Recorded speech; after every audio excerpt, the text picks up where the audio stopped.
I am here to give you an example of the differences between creative and survival. This is the world creation screen. Here you have the default game mode. You have a choice between survival and creative when you're creating a world. Here is the difficulty levels: peaceful, easy, normal, and hard. Default is set on normal. Other options to choose from are things like whether or not you start with a map, whether or not you start with a bonus chest that has some starting items in it. You can also select whether or not you make a flat world, an infinite world, or an old style world. Old style worlds are the 28 block by 28 block radius, diameter, whatever. Default nowadays is infinite. These top 4 world options, friendly fire, show coordinates, fire spreads, and TNT explodes, these are their default settings. Friendly fire is on, which means if you are swinging your sword and a fellow player walks in front of you, you will hit them and you will do damage. Show coordinates is a fairly new setting that they didn't used to have. You used to have to manually type in a code that allowed you to show the coordinates, but that was available pretty strictly on PC. Most of the rest of these are just, the rest of the ones here are just default settings. Mob loot, if you have it off, then when you kill a cow or a sheep or a pig, it will not drop raw meat or any other loot. Natural regeneration, I'm not really sure how exactly that works. I think if you turn it off, then you don't regenerate health on easy, normal, or hard difficulty when you have your hunger full. Immediate respawn, tile drops. Tile drops is kind of like mob loot. Tile drops is if you break a piece of dirt, or you break a piece of stone, or you break a tree, it will drop its appropriate loot. Like if you break a tree, you get a piece of wood. If you break a piece of stone, it will give you cobblestone, that kind of thing. Immediate respawn, that's kind of self-explanatory. Its default is off, so when you die, you have the option of either choosing to respawn or choosing to exit to the main menu. Immediate respawn basically takes away that choice and defaults you to wherever you set your spawn point to. Experimental gameplay is another fairly new setting. Yes, when I hit it, it asks this: activate experimental gameplay. It enables beta features. It may not be stable. Well, I'm not going to actually set it for this world. Now for the cheats. If you turn on cheats, then you lose the ability to gain achievements. Creative worlds are default set to activate cheats. That's kind of obvious because you're needing to type in command codes and other things in order to more effectively build on creative mode if you know how to use them properly. They're also very effective for giving yourself blocks that you can't normally find in the block palette, like, for example, the command block. But that's a bit, what's the word I'm looking for? That's a bit more complex Minecrafting than what most people do. But activating cheats gives you options like keeping it always on daytime, keeping your inventory, keeping mobs from spawning, keeping mobs from affecting blocks in your surroundings. That's what mob griefing is. Entities drop loot. That's kind of in the same category as mob loot and tile drops, in the sense that An entity, for example, would be a chest or a hopper or an item frame, because these are all things that you can put stuff into, and when you break, it will quote-unquote drop the loot.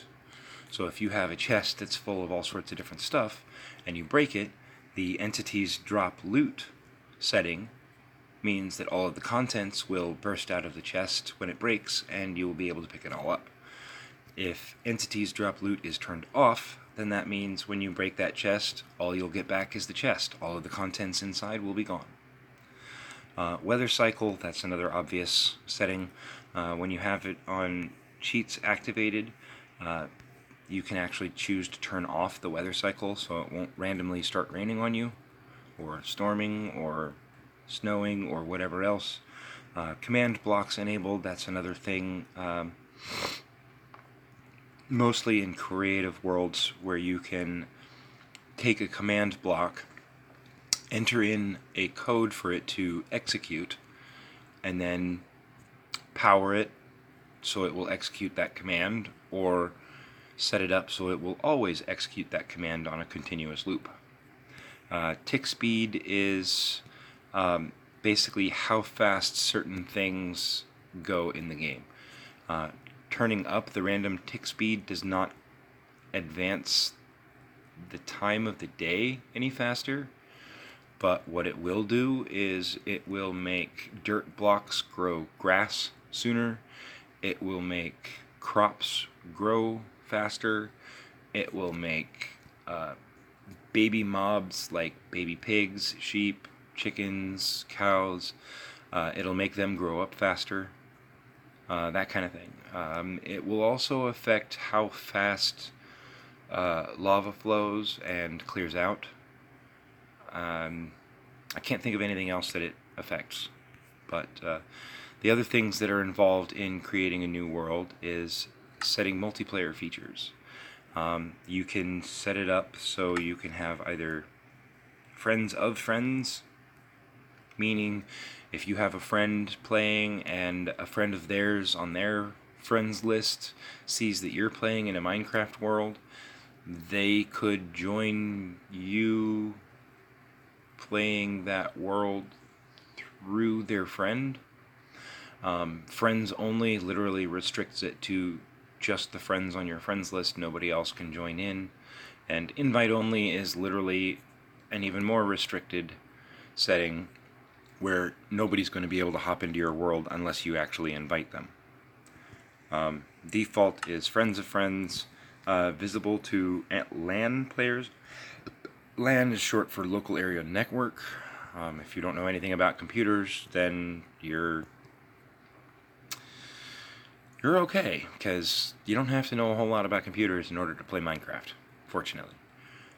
You can also turn off multiplayer game settings, so it won't even show up on your friend's world list. So here I have set up a flat creative world and an infinite survival world, so you can get an idea as to what each of them is like. The first one we're going to go into is the flat creative world. So now we just wait for it to load it up, and it shouldn't take long because all I did was create the world and then back out of it, back to the menu. So I will still be standing in the exact same spot as when I created the world. And on a creative world, especially if it's a flat world, well, honestly, anytime you make a flat world, the place that you spawn is right here. Coordinates 0, 4, 0, XYZ. So, without any, features except for, the clouds and the sun, which, when it's always day, the sun is always at high noon. Well, as high noon-ish as you can get. It's not going to move. But just to give you an idea as to what the settings are like on this, we are on a creative world. The game mode is set to default. I can change it to survival if I wanted, so I could see how certain features of whatever I've created work. Like, oh geez, I can't even think of any off the top of my head. But currently I have the difficulty set to peaceful, so I don't have to worry about mobs spawning. I didn't worry about a starting map or a bonus chest because I can give myself anything I want. It's a creative world. This is the seed. The seed is generally not changeable. There is some kind of algorithm to how the seed is generated. I turned off friendly fire even though I don't have to worry about anybody coming into my game because I've got multiplayer game settings off. But I did turn on show coordinates. That's how you can see it saying 040 in the upper left. Turned off fire spreads, TNT explodes. Cheats are automatically activated because it's a creative world, like I said before. I turn it on to always day just because I prefer to work where it's light out when I'm in creative. I also keep my inventory even though it's not really necessary. I turn off mob spawning so that way I don't have to worry about, even in peaceful, I don't have to worry about chickens, pigs, cows, sheep spawning all over the place and walking all over inside my builds and getting in my way and making distracting noises and whatnot. So I usually keep that turned off, and then I usually turn off the weather cycle as well because it's as equally distracting. Here you can see a list of all the other different settings, like the different control settings, like for your keyboard and mouse. The reason why it says keyboard and mouse and controller, even though we're using a touchscreen system, is because this is the Bedrock Edition, and the Bedrock Edition is completely cross-platform. So you can play with a keyboard and mouse on a computer. You can play with a controller on a console. You can play with a touchscreen on a mobile device. So all of those different settings are available, so you can come in here, you can change any of your keyboard settings. Here's your mouse settings here at the very top: attack, destroy, pick block, and use item place block. It's different with the controller because the controller is set up to use the triggers, and for touch the way it works is you have your keypad. Come on, resume game. You have your keypad here, which in the center is your crouch button. I know you can't really see me crouching, but when I double tap that crouch button in the center of your direction pad over here in the bottom left, when it goes all grayed out and indented like this, that means I'm crouched. You're not going to be able to see this unless I put it in third person, but you can see the ground moving up and down as I'm crouching and then standing up. Directional pad, obviously. Jump control. In Creative World, you can do this. Double tap it, and you can fly. And then the arrow buttons allow you to go up and down. So I can be way up here and then double tap the fly button, or jump button rather, and it'll drop me down.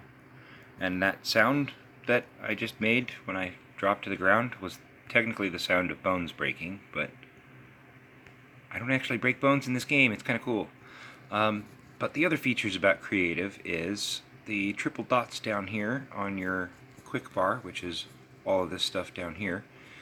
The triple dots opens up your inventory menu, whether you're in Creative or in Survival. When you're in Creative, however, all of these tabs here on the left, it's all the different blocks in the game.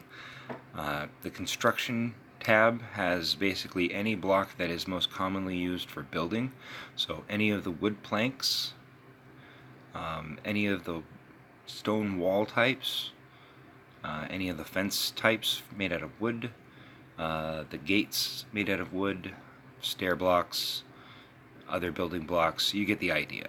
You know, here's blocks of quartz, pillars, chiseled and smooth. They all have their own individual textures.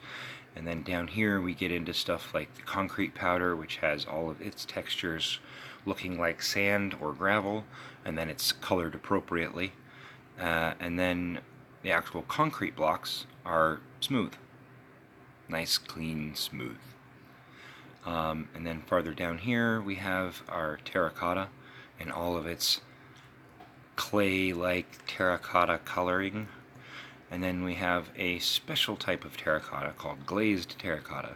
Basically, you take your regular terracotta and you stick it into a furnace and it glazes it up and gives it these really cool patterns.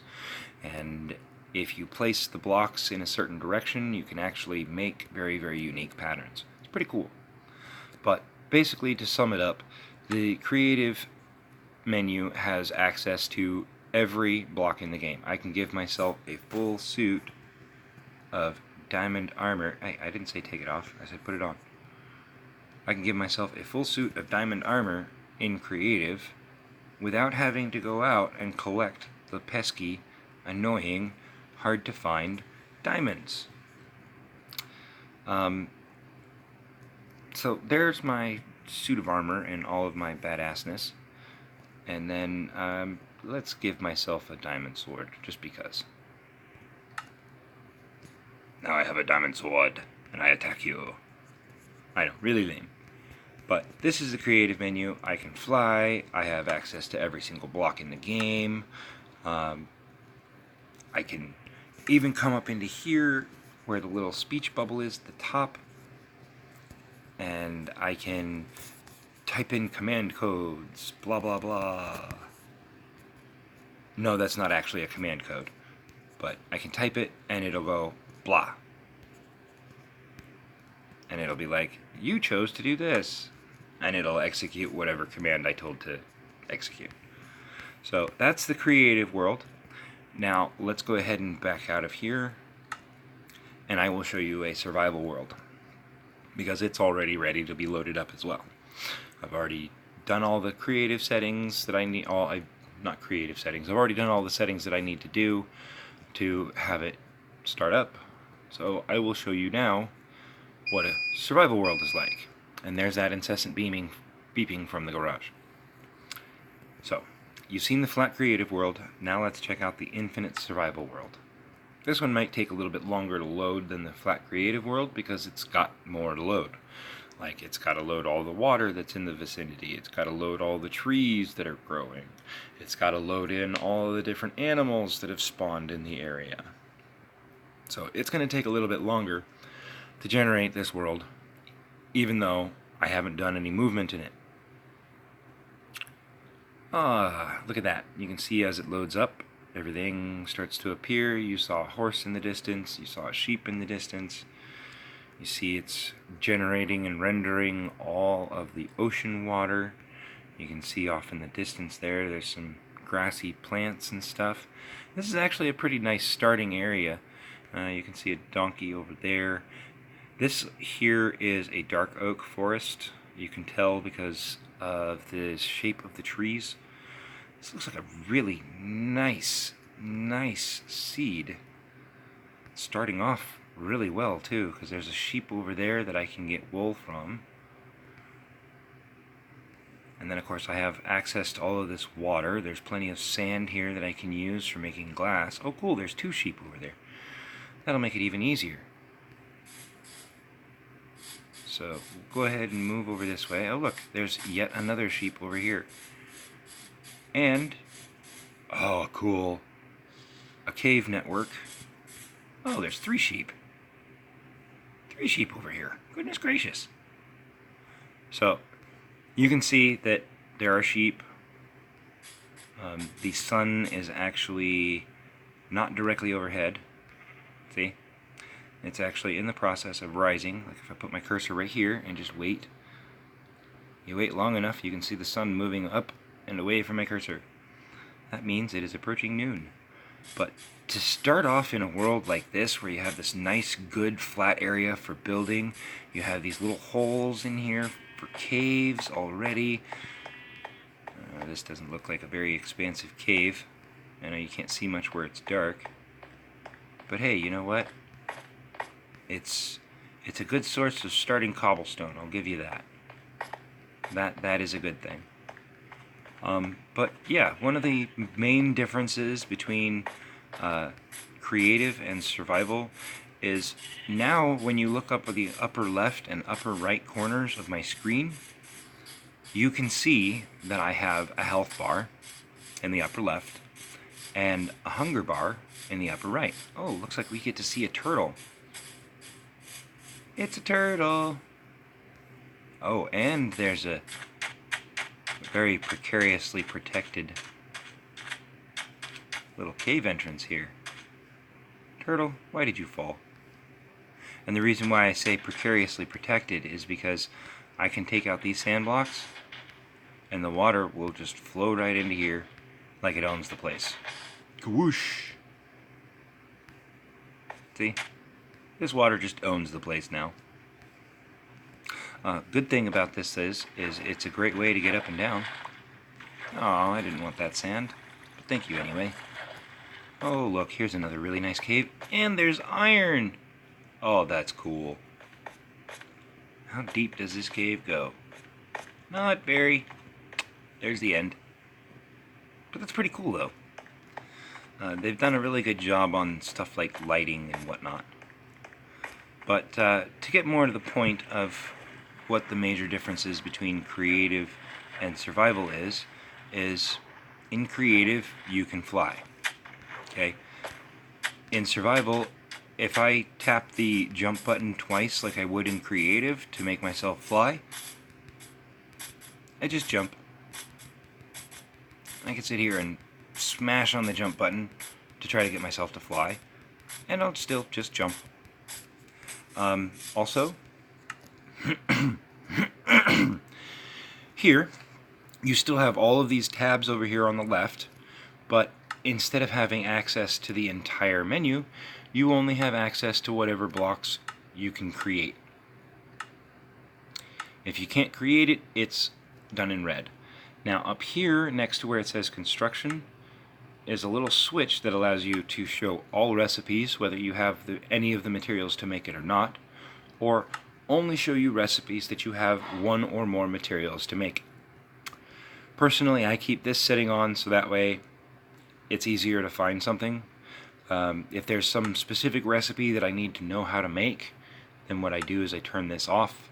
I come into the search bar, I type in redstone as an example, and it'll give me a list of everything that has redstone in the name. So you have your redstone lamp, you have your, and you can see over here on the right side where it says crafting, and it shows the redstone lamp. It shows a crafting table, meaning that you have to have a crafting table in order to make it, because it uses a 3x3 grid in order to construct it versus the 2x2 grid that you get automatically. This is how you would craft redstone.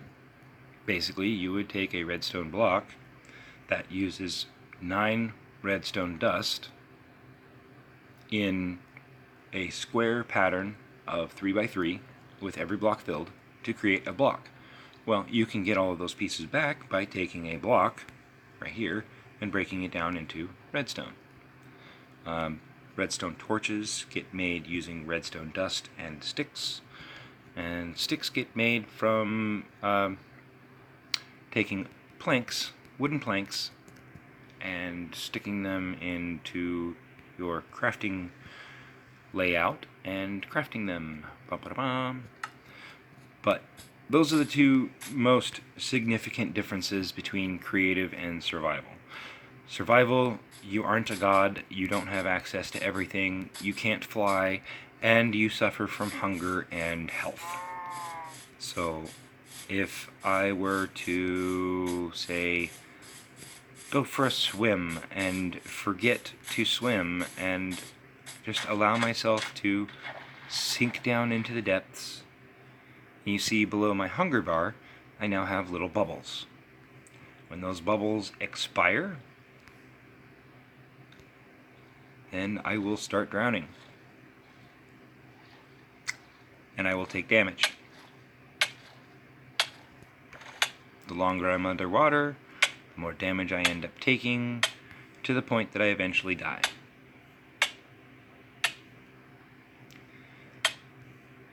And drowning does actually take a long time. So we're not going to actually experience what drowning does to you, because we already know what drowning does to you. You die. So, get up here. So yeah, that's basically the biggest, most significant differences between creative and survival. As well as the differences between a completely flat world, which has a maximum generated height of 4 for the y coordinate, whereas in a normal world, like an infinite or an old world, everything that is below 63 blocks in level usually is ocean. As you can see, I'm standing here at ocean water level, and I am at y coordinate 63. Oh look, the sun's about to set. Wait long enough, you'll see a pretty sunset, which I think I will do. To give you an idea as to how game time passes, a full day from sunrise to sunrise in Minecraft is approximately 20 minutes in real time. The way that they actually have that configured is there is about 10 minutes of actual daytime, and then there's about a minute of sunrise, about a minute of sunset, and about 8 minutes of overnight darkness. So you kind of have a 24-hour day in the sense that you have a 20-hour day in Minecraft, and 10 of those hours are actual daylight, and 8 of those hours are night, and 2 of those hours is dawn and dusk. And you can already see the sky starting to change, even if I'm not facing towards the sun. You can see it starting to change into its beautiful sunset colors. You'll actually watch as the sun kind of shrinks a little bit before it goes below the horizon. And it just kind of fades down over the ocean. You can even see how it's changing a little bit of the color of the water. Like way out there at the very edge of where it's generated, you can see it. Yeah, there it goes. You saw the sun shrink. And if we turn around, here comes the moon. And as the moon gets a little higher, it will actually expand to be a little bit bigger in appearance. And you can see how it's got this slightly grayed area on the outer edge. That means it is not an actual full moon. The moon in the game actually goes through phases as well. And darkness is upon us. The last few rays of the sun are finally fading below the horizon. And now it is nighttime. Now, if I were on any difficulty other than peaceful, which I'll come in here to my settings and I'll show you what I mean.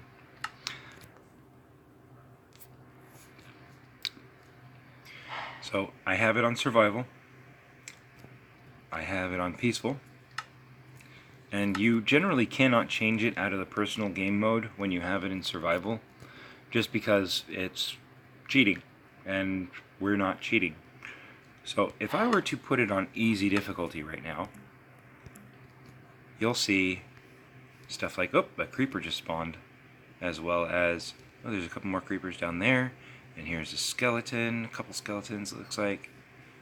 Let's turn around this way, and walk over this way. More interesting cave network. Boy, this thing is just riddled with cave holes. This is kind of cool. Alright, so yeah. Since that I have it on easy, that means that monsters will spawn. So let's go...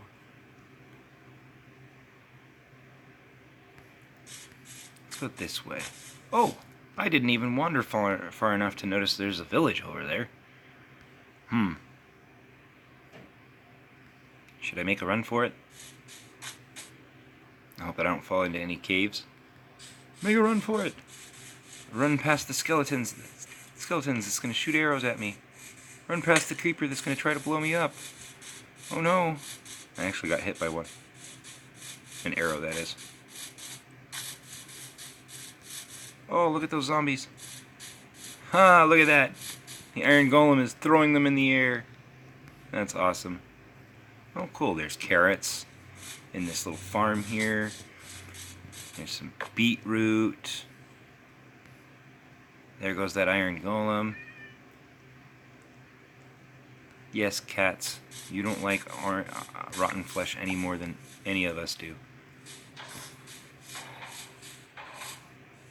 I think that zombie might actually kill that iron golem. Oh, nope. Iron golems won't go after creepers. At least not as far as I know. Oh, so you want to see what a creeper does? Let's come out here where he's not going to actually damage anything. Ah, let me up. Go away, zombie. Boom! And he killed the zombie too. Haha. But yeah, this is what happens. Just a big old hole. Creeper go boom. But yeah, you can actually use creepers to your advantage. Oh, hey! See, I didn't even see him. He snuck up on me. That's how dangerous creepers are. They will literally sneak right up on you, and you won't even hear it until all of a sudden... See, like, I'm going to turn away from this guy. Just listen. Boom! You heard it that time, didn't you? Right before I went boom, it goes tssst. Alright, well, enough running around in here. You know the differences between survival and creative now. I'm going to go ahead and let you go. I hope you enjoyed watching this. See you around.